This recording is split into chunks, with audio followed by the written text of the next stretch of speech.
So this is the garden, guys. What you're seeing behind me is the pond that you saw on that drawing on the map. It's probably been in construction for about 2 years, and as you can see, I've already done a lot of the mulching around the entire area.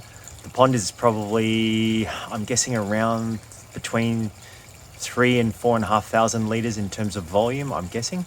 And kind of the total surface area, as we talked about last time, is approximately 260 square meters. So we'll go do a quick walkthrough and have a look at the different things. So the intent is to create pathways that kind of merge into the middle where the pond is as a feature site. This is a newly laid mulch area, and effectively I'm still working my way through to create all the different zones where I can plant either vegetables or flowers or different things. You can take a sneak peek of where the pond is on my right.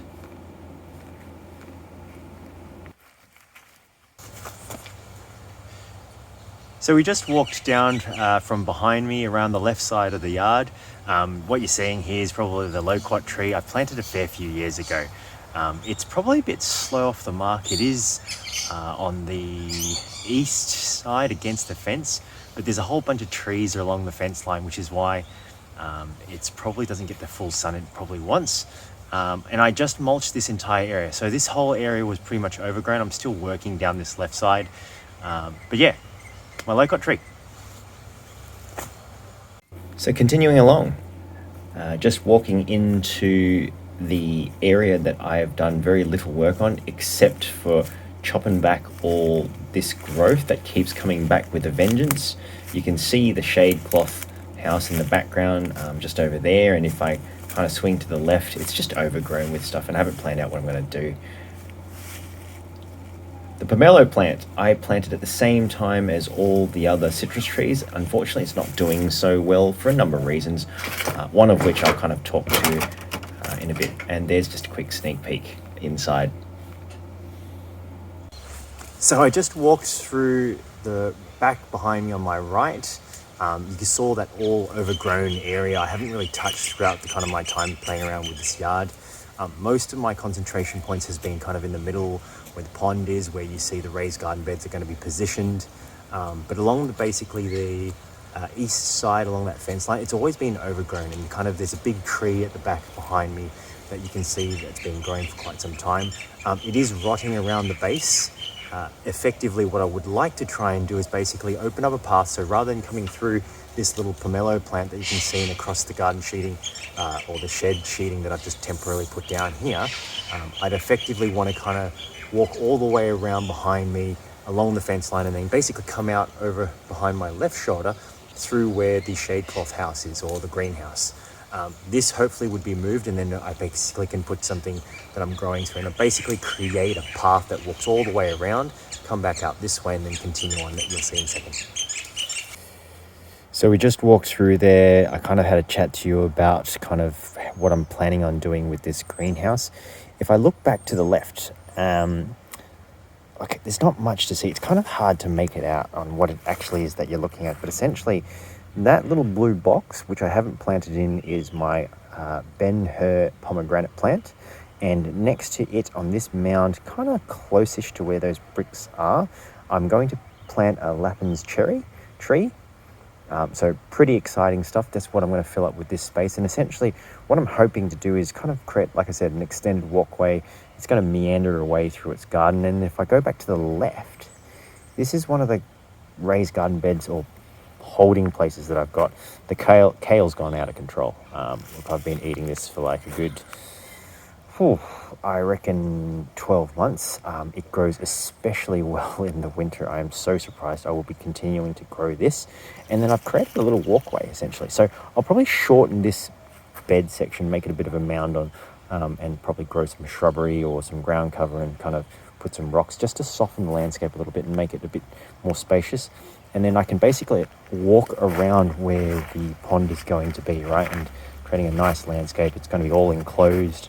And as you can see, man, potatoes are much easier to grow. There's some birds flapping about on my left side, so forgive that if you can hear that noise. But yeah, this is just all volunteer potatoes. I mean, I obviously didn't clear them all out. It's just doing its thing, to be honest. Just another angle, guys. I was standing over there on the left when I looked at the site where I'm going to plant the pomegranate plant and the Lapins cherry. As you can see, I've mounted it up quite higher than the ground. Now, probably about a foot. And the reason is this. Where I'm sitting right now, so if you look at this, this is the back section of the garden where it's just overgrown with stuff. This is the lowest point in the yard, and the drainage isn't very good. So if it floods or rains heavily, this section gets pretty flooded. Not flooded, like you can still walk in it everywhere. It's not puddles and puddles of water, but it's extremely damp. And so remember when I spoke to you guys about the 2 trees that died? One was the Fuyu persimmon tree. So it was planted roughly where the pomegranate tree or bush currently stands. And further in the background, in probably a direct line, was where the old mulberry tree was. They both died. Now, the Fuyu persimmon died because I suspect this area is drenched in water. It gets waterlogged, right? And so what I've done here is been preparing the soil for kind of putting more organic matter in and just waiting for the tree to come along. And then the other tree that kind of died off essentially over there was literally probably just because it was young and the frost basically got it essentially. But again, I think I planted it too deep. That's probably my learning. And so most trees that I'm planting now, so you'll see the Ben-Hur pomegranate where I'll put the Lapins cherry tree, and the Imperial mandarin you see over there in the far distance. I'll just walk back up to it again. They're all mounded up on this side. And it's purely because I feel that it'll get wet feet and probably it's not great for it. So we'll see how we go. What you're seeing here is the 2 middle garden beds that I'm preparing to be dead center. We'll walk past the Feijoa tree on the left, and then the lemon tree also on our left. That's going quite well. So guys, this is at the base of the pomelo tree. I just thought I'd show you because I've already boxed the base of the citrus trees just to stop the mulch just piling all the way up. It just gives me a boundary of where I kind of stop the footpaths and where I kind of want to potentially plant other things at the base of the tree, kind of building up guilds.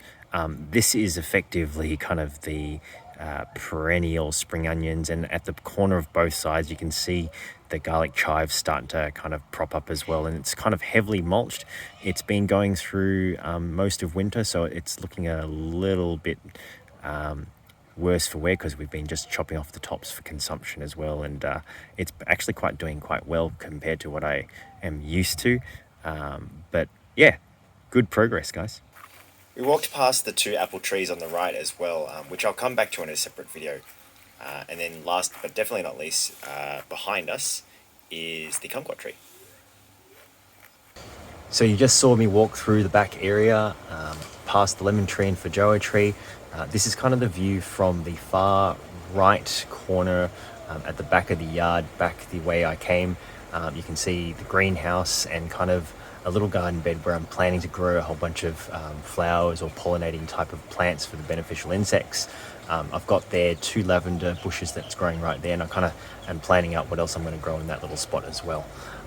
And then just kind of to the right of me, if I get out of the way, you can see the raised garden bed plots that I've just planned out. There's some geotextile cloth that's covering it. It's been like that for a little bit over around, I think, 2 to 3 years maybe. And it's just because I'm just the only person working on this. I know we said it's not too big of a plot, but I work pretty slow, guys. I only do this on the weekends, and essentially the plan is for them to all be raised garden beds. So approximately 1/2 meter in height and probably just a little under 1 meter in width, so you can kind of reach comfortably across. The exciting news, guys, is I am going to get the materials very soon, probably in the coming weeks, and I plan to kind of do a video on just building that out, and hopefully all the weeds in there would have died off over the years. There's probably going to be a little bit still in there, to be honest, and because I haven't covered the geotextile cloth up, the sun still does penetrate. It shades out. I think the stats are around 75% of sunlight, so light still gets into it, but because it's been built up over the years, and it's generally just keeping it under control, so I don't have to constantly weed everywhere. Hopefully you guys saw my garlic or growing garlic video just last week. This is where the tree stump was, where I grew some of the garlic, and I kind of am a little bit excited about this one because this is probably in a little bit of a more special spot. And I didn't dig out the tree stump. The middle has been hollowing out and there's been a lot of worms and activity. So what I did was I filled it up with some garden soil and a little bit of compost and mulched on top, and I put my remaining lavender plant in here. So I'm hoping it takes up to it. We'll see how it goes. And then just behind it, if you look up a little bit more, this is where the shed was, guys. So I've obviously taken it down. You've seen the shed walls that I used to just cover an area that I didn't have enough mulch for, where the other pomelo was. And at some point I'm going to be basically breaking up all this concrete so I have more places to plant stuff and potentially even do a little kind of vertical wall gardening here, but we'll see how it goes. This is the infamous lime tree that was supposedly planted at the back fence. If I pan across, that's where the pomelo tree is, right in the middle. And essentially I think what happened was we swapped the bushes out back in 2016 or 17. I'll have to check my logs again, but it's actually alive well. So doing quite well on its own. It was kind of attacked by a bunch of insects and pests, I suspect because it was standing on its own. I've now since planted in a brand new neighbour, well, probably about a year and a half old now, and it's just dormant because we're in the middle of winter at the moment. But if I zoom in or walk closer, you'll notice that to my surprise, it's actually started showing budding from those little nodes on the tree stems, and it's coming out of dormancy. I think it's a little early, but hey, I'll take it as long as hopefully the forecast kind of doesn't just freeze over and kill all the shoots. It'll be kind of sad, but definitely looking forward for the mulberries coming off this tree. So behind me, you're kind of seeing my berry block, guys. I've got some black currants. Behind it, we walked past the mulberry tree, but on this side, I've just basically planted like a triangle shape of three things. So the raspberry, the blackberry, and the blackcurrant. And I've actually got a few more coming through, so I'm going to try and make it a bit more dense. Now, to my surprise, I was just trying to be lazy, as I said, lazy gardener, what can I say, and not put any kind of trellis or kind of frame around it. I'd been basically taking all the vines and folding it back onto itself and kind of trying to use itself and each other as supports. It didn't quite work out kind of how I expected, and it's like got a few things sticking out here and there, and it's kind of a bit of a mess and pretty sad looking. I haven't had any fruit from it just yet because it's only been through its first year, and the canes basically need, that's the word, the canes basically need to be on its second year essentially to form any fruit on it, is my understanding anyway. So we'll see how it goes. I'll be looking to put something up or some sort of frame to make it look a little bit tidier and kind of hold it all in. But that's kind of what I've got at the middle of this section of the garden. So there you go. So quickly, we're now on the west side of the backyard. I'm just looking across from where I came from. I walked all the way along that back fence and across, and then essentially kind of went past through that shrubbery in that back far corner, past the green shade cloth house, and then along the back fence down past the fajua trees and back around to where I am past the old shed location. We talked a little bit about the berry block, let's call it, where all my currants and raspberries and thornless blackberry shrub is growing, or vine and grow. What are they called? Stalks? Nope. Stakes? Nope. Hell, I'll figure it out later on.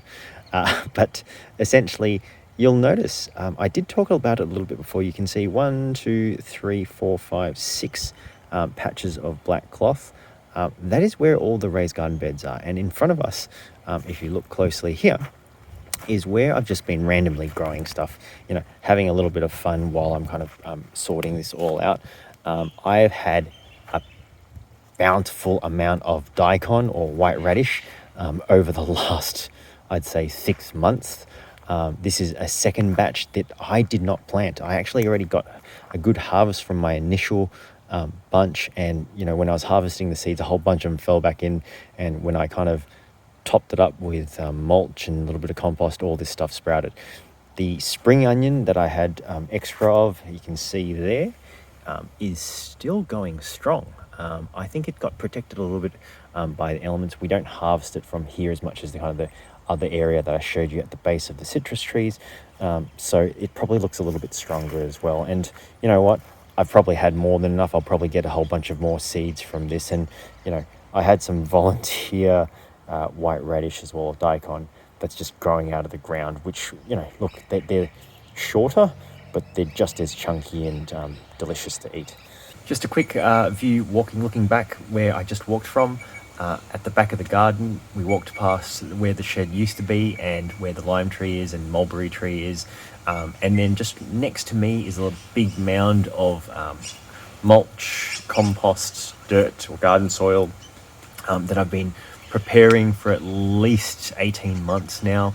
Hopefully it's been settling quite well over winter, and the plan is to put an avocado tree somewhere around here.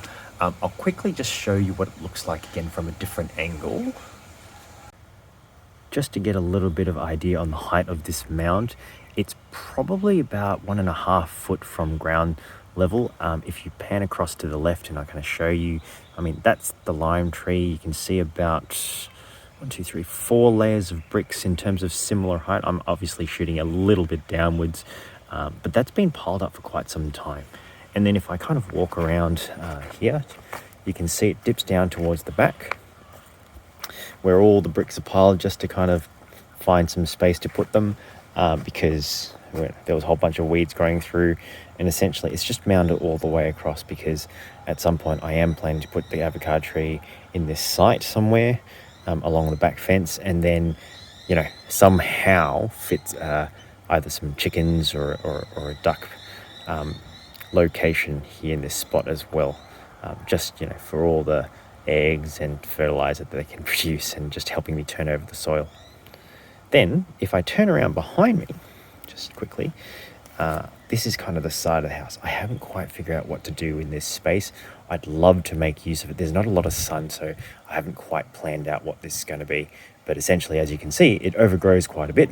I saved some of the plants. I used to see this little bird. I don't know what bird it was, but essentially it kind of hovered and ate from these plants. So I kind of shifted it from the other side of the house when I was clearing a few things out, and saved it and put it against this wall here. So it's growing quite well at this stage.